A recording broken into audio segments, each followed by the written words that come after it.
अस्सलाम वालेकुम। सर्दी जुकाम अक्सर वायरस की वजह से होता है। इसमें नाक बहना, गला खराब, हल्की बुखार और थकान हो सकती है। बिस्तर पर आराम करें और भरपूर नींद लें। गर्म पानी और सूप ज्यादा पिएं। हल्का और आसानी ठीक होंगे।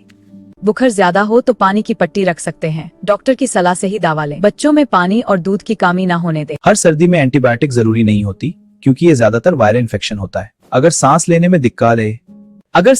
में दिक्कत हो, बुखार 3 दिन से ज्यादा रहे या हालात खराब हो तो डॉक्टर को जरूर दिखाएं।